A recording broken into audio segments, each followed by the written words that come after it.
Israel is reportedly willing to make a compromise in ceasefire negotiations with Hamas. In exchange for a temporary ceasefire in Gaza, Israel initially wanted the release of 40 hostages that Hamas was holding, but Hamas rejected that offer. So now, reports say Israel is willing to accept the release of just 20 hostages. This would be for the first phase of a new truce deal. The Yemen-based Houthi group claims to have targeted another ship in the Gulf of Aden. This time, it's a Liberian-flagged container ship called Darwin VI, which belongs to the Mediterranean Shipping Company, or MSC. The Houthis also say they fired missiles at the Israeli port city of Eilat. The Iran-aligned Houthis seem to have increased the frequency of their attacks this week. Yesterday, they claimed to have attacked 2 American and 1 Israeli vessel. Pro-Palestine protests continue to take place in American colleges. In response, the University of Southern California has called off its main stage graduation ceremony this year. The university claims new safety procedures will make it difficult for them to hold the ceremony. The university had earlier cancelled its valedictorian speech, which was to be given by a Muslim student. U.S. Secretary of State Antony Blinken has met Chinese President Xi Jinping. This meeting comes amid Blinken's 3-day visit to China. Blinken had earlier met with China's Foreign Minister Wang Yi. They discussed the deepening strains between their two countries over China backing Russia's invasion of Ukraine. Blinken stressed on active diplomacy to avoid misunderstandings. Meanwhile, the U.S. Treasury Secretary, Janet Yellen, issued a threat to China. She said that the Biden administration is not taking any options off the table to respond to China's excess industrial capacity. Yellen says that Chinese officials have acknowledged a problem with industrial overcapacity, but they need to address it.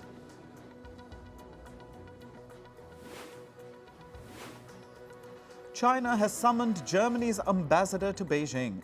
The German envoy, Patricia Flohr, was summoned in response to the recent arrests in Germany. 4 people were arrested after they were suspected of spying for China. The people arrested are accused of passing maritime technology information to China and spying on Chinese opposition figures in Germany. Beijing has accused Berlin of attempting to smear and suppress it. That is why the German envoy Flohr was summoned. Flohr, however, said the meeting with Chinese authorities was a good opportunity to explain Germany's zero-tolerance policy towards espionage. North Korean leader Kim Jong-un was spotted at a military inspection. He was inspecting the test firing of multiple rocket launchers manufactured by a newly established defense industry unit. Photographs of Kim reviewing the test firing were released by North Korean state media. Kim reportedly said that the rocket launch system will bring about a strategic change in North Korea's military capabilities. Voting begins for Phase 2 of India's general election. Polling is underway for 88 out of a total of 543 seats. The voting phase is taking place across 13 states and union territories. The Indian Prime Minister Narendra Modi took to social media to encourage citizens to come out and vote. The results for India's 7-phase election will be announced on June 4th. Soldiers from a NATO multinational battle group conducted a military drill in Slovakia. The battle group demonstrated armored vehicle capabilities and anti-drone defense amid other drills. The multinational group consists of troops from the US, the Czech Republic, Germany, Spain, Slovenia, and Slovakia. Residents took to the streets of Venice after city officials introduced a tourist fee. The move is aimed at thinning the crowds that throng the canals during peak holiday season. The protesters say they want a reduction in the number of tourists, but do not agree with the fee system. According to the new rules, day trippers in the city have to pay $5 to enter from 8:30 a.m. to 4:30 p.m.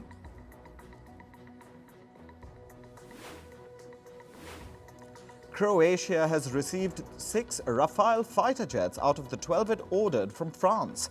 The country signed an order in 2021 with the French manufacturer Dassault. Croatia will receive the 6 remaining jets in 2025.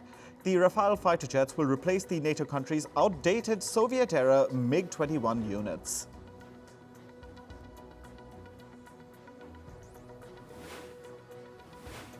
A transitional council has taken charge in Haiti. The council aims to restore stability in the gang violence-hit Caribbean nation. Haiti's former finance minister, Michel Patrick Boisvert, has been appointed the interim prime minister after Ariel Henry announced his resignation.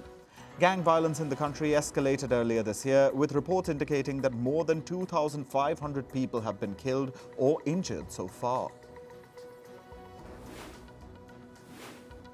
At least 119 inmates escaped from a prison in Nigeria after heavy rains damaged the correctional facility in Suleja near the Nigerian capital, Abuja. The rains wrecked parts of the prison, including the perimeter wall and surrounding buildings. Prison breaks have become a major security concern in Nigeria, which faces overcrowding, underfunding, and lacks security in its prisons.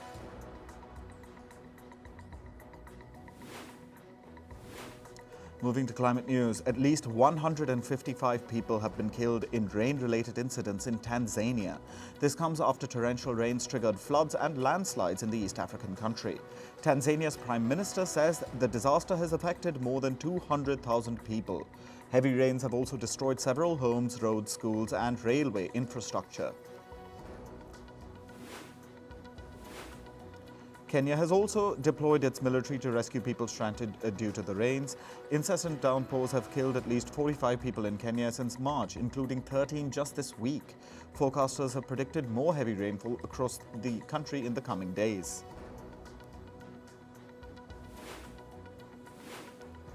Global warming will likely cause the recent floods in the UAE, Oman, and Saudi Arabia. This is according to a report by scientists at the World Weather Attribution Center. They say warming triggered by greenhouse gases may have led to the extreme weather events. Last week, flash floods killed at least 24 people in those 3 countries.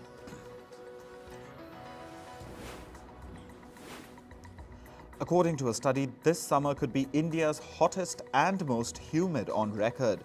The study, published in the journal Geophysical Research Letters, says that there's a 68% chance of temperatures smashing records in India.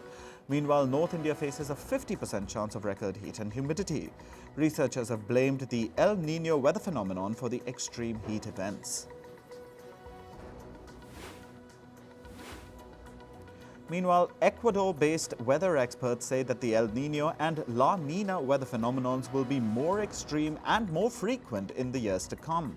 These are climate patterns which bring waves of heat, cold, rain, and drought.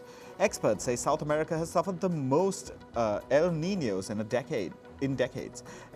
The latest El Niño is among the 5 strongest since 1950. According to experts, mosquito-borne diseases are spreading in Europe due to the global climate crisis. Mosquitoes are thriving in warmer and more humid conditions. This has increased the risk of illnesses such as malaria and dengue. Outbreaks of these diseases will likely spread across unaffected parts of the world in the next few decades. Wine production around the world has dropped by 10% last year due to extreme climate conditions.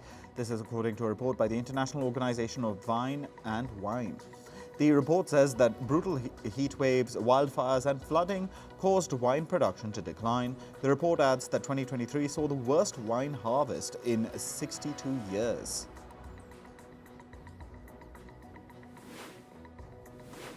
Moving to business and tech news. The US economy grew by 1.6% in the first quarter of this year.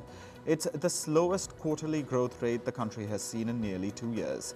The US Commerce Department has attributed this slowdown to low consumer spending and decreased exports.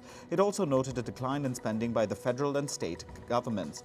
Meanwhile, data also showed a sharp rise in inflation during the first quarter of 2024.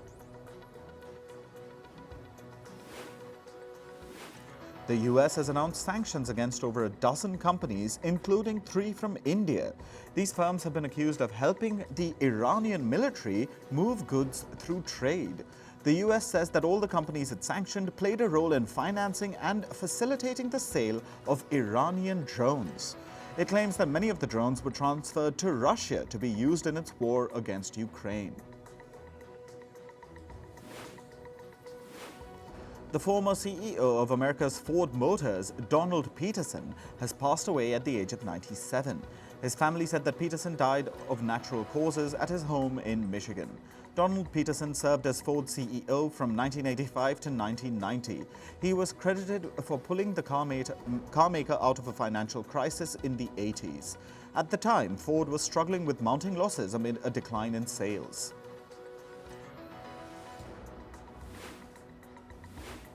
Japanese automaker Honda Motors has announced an $11 billion investment plan in Canada. This is the firm's largest ever investment in the country.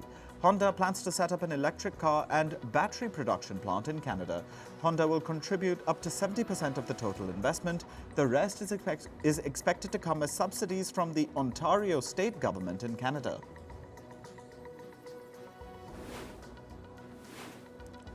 America's Southwest Airlines plans to reduce 2,000 jobs by the end of this year. This represents around 3% of the firm's total workforce. Southwest also said it'll slow down new hiring and offer voluntary time-off programs to its workers. The airline will halt operations at 4 airports as well. Southwest has been facing delays in new jet deliveries from the plane maker Boeing, and this has severely impacted its operations. A new report says that the Chinese company ByteDance would prefer to shut down TikTok in the US rather than sell it. This is because ByteDance believes TikTok's algorithms are a core part of its operations. The US has told ByteDance to sell TikTok by January next year or face a ban in the country. The firm is expected to legally challenge the American order. However, if it fails in court, reports say ByteDance may shut down the app in the US. Google's parent company Alphabet has reported a 15% rise in revenues in the first quarter of this year. The firm earned over $80 billion in Q1. Strong growth in Alphabet's cloud services business helped increase its earnings. The firm has also announced its first ever dividend for shareholders. Meanwhile, tech giant Microsoft has also reported strong quarterly earnings. The company's revenue rose by 17% in the first 3 months of this year. During the quarter, Microsoft's income from its cloud computing business rose by more than 20%. The robust earnings report pushed the firm's shares up by 4%.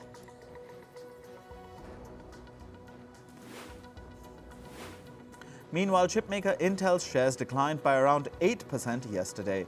This was after the firm reported its first quarter earnings for this year. While Intel's revenue rose by 9% in Q1, its projections for the next quarter disappointed investors. Intel plans to spend more on advanced artificial intelligence chips. Meanwhile, it is facing weak demand for its traditional data center chips and normal computer chips.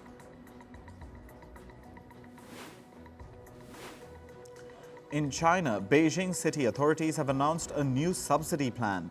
The city will provide subsidies for firms that buy artificial intelligence chips produced in China. These subsidies will be based on a certain percentage of the company's investment.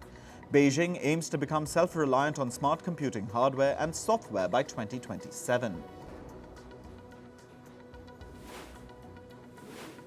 Moving on to sports, we start with cricket and the Indian Premier League. Royal Challengers Bengaluru beat Sunrisers Hyderabad by 35 runs yesterday. Batting first, the visitors RCB posted 206 for 7 in 20 overs. Opener Virat Kohli scored 51 of 43 balls during Bengaluru's innings. Rajat Patidar also added a crucial 50 runs of just 20 balls. Hyderabad stumbled early on after losing 4 wickets in quick succession. They eventually ended at 171 for 8.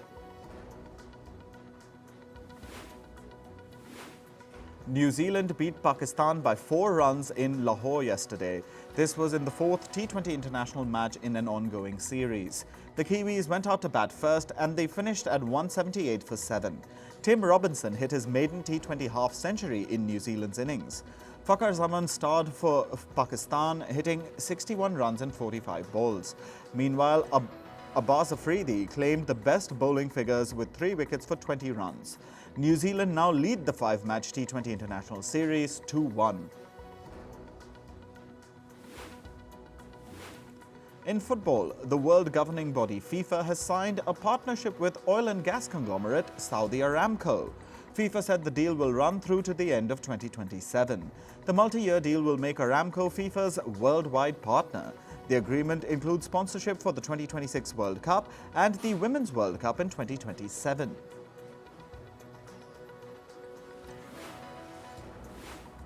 Defending champions Manchester City defeated Brighton 4-0 in the English Premier League. Kevin De Bruyne opened the scoring with an impressive header, his first in the Premier League. England forward Phil Foden struck twice before half-time to give City an unassailable lead. Julian Alvarez added a 4th in the second half to put the result beyond doubt. The win narrows the gap for Man City, bringing them just 1 point behind leaders Arsenal. City also have a game in hand. Italian football club Roma beat Udinese 2-1 in the Serie A. The match was a unique resumption of an earlier game. The Udinese vs Roma fixture on April 14th had to be suspended after Roma defender Evan Ndika collapsed on the pitch. Instead of replaying the entire match, the Serie A agreed that it could be resumed from where it had stopped. So Roma and Udinese just played the remaining 18 minutes and 30 seconds of the game. The game resumed at 1-1 and Roma's Brian Cristante scored a winner 5 minutes into stoppage time. In tennis, the women's world number 1 Iga Swiatek entered the 3rd round of the Madrid Open. The Pole defeated China's Wang Xiyu 6-1, 6-4 in straight sets. Swiatek will face the 27th seed Romania's Sorana Cîrstea in the 3rd round. The Madrid Open remains the only big European clay title that Swiatek is yet to win.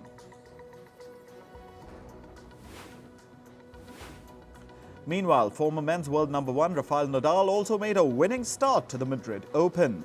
He hammered 16-year-old wildcard Darwin Blanche 6-1, 6-0 in the first round. Nadal will next face 10th seed Alex de Minaur. It's going to be a rematch of the Barcelona Open, where de Minaur beat Nadal earlier this month.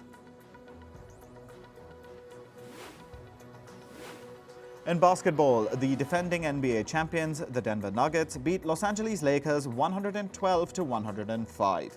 Aaron Gordon scored 29 points and grabbed 15 rebounds. The two-time NBA Most Valuable Player, Nikola Jokic, also added 24 points for the Nuggets.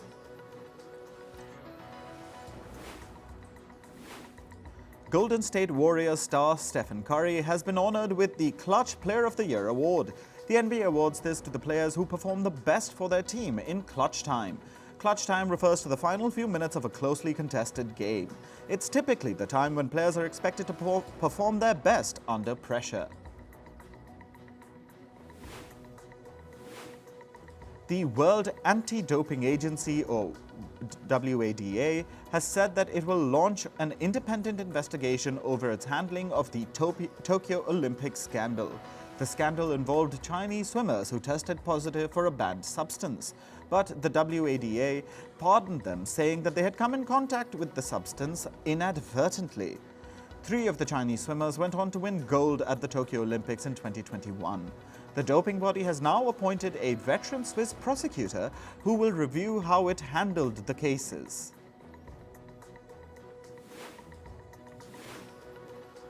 In entertainment news, New York's highest court has overturned former Hollywood producer Harvey Weinstein's conviction. In 2020, Weinstein was found guilty of sexual assault and rape. However, the court now says that his trial was unfair. The court said that judges allowed testimonies from women who were not part of the charges against Weinstein. The landmark trial had fueled the Me Too movement across the world back then.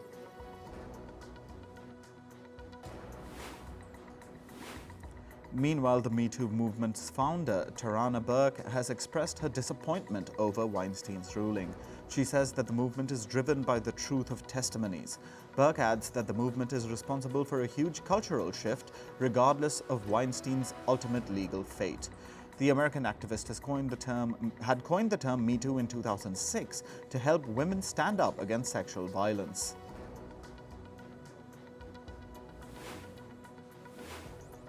Kim Kardashian joined U.S. Vice President Kamala Harris at the White House yesterday. She took part in a roundtable discussion focused on criminal justice reform. Kardashian said she was super honored to be hosted at the White House. The reality TV star was instrumental in elevating the same issue during former President Donald Trump's tenure. Reports say Ariana Grande has lost an alarming amount of weight due to stress. She is reportedly under stress because of back-to-back promotions of her new album and film. Last year, fans expressed concerns for the singer, speculating that she was not keeping well. But Ariana Grande said that she was healthy and asked her fans to be gentler when commenting on people's bodies. Zendaya and Tom Holland are reportedly envisioning a future together as husband and wife. According to reports, the couple has been talking about marriage lately. The two started dating while shooting for a Spider-Man film in 2019. Since then, they've kept their off-camera romance mostly private.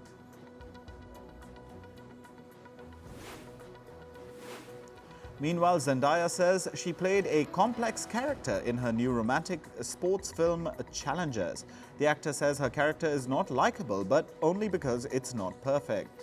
The film revolves around Zendaya's character, Tashi Duncan, a tennis prodigy who becomes a coach following a career-shattering leg injury. Challengers is now in theaters around the globe.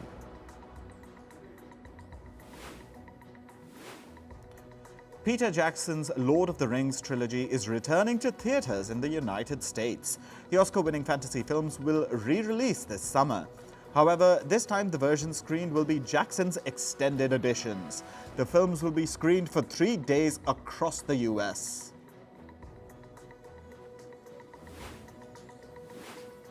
Fans of Taylor Swift think she could be making changes to her Eras tour.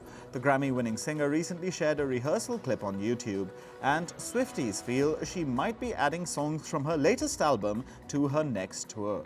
The pop star released her 11th studio album last week, titled The Tortured Poets Department.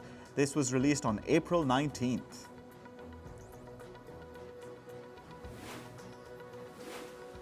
Eminem has announced a new studio album that will be out this summer.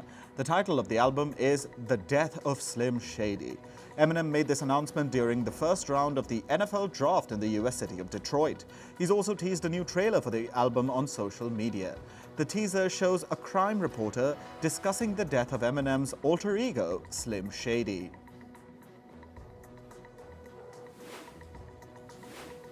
The 2024 Latin Music Awards took place in Las Vegas yesterday. Colombian singers Karol G and Fide emerged as the big winners.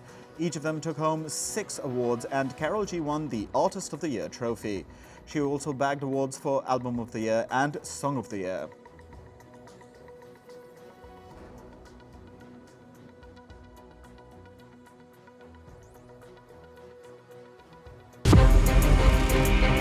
From impeachments to inaugurations, if it's a political story, we are on the scene. The race for the White House is heating up. We're beating Biden. How dare he say that? If it's breaking news, we're live with the latest coverage. From the White House, the State Department, and Capitol Hill, we know the issues, but above all, we know the players to bring you the latest in-depth analysis on all the key stories that we're covering. I'm Eric Ham. Join me from Washington here on Firstpost America.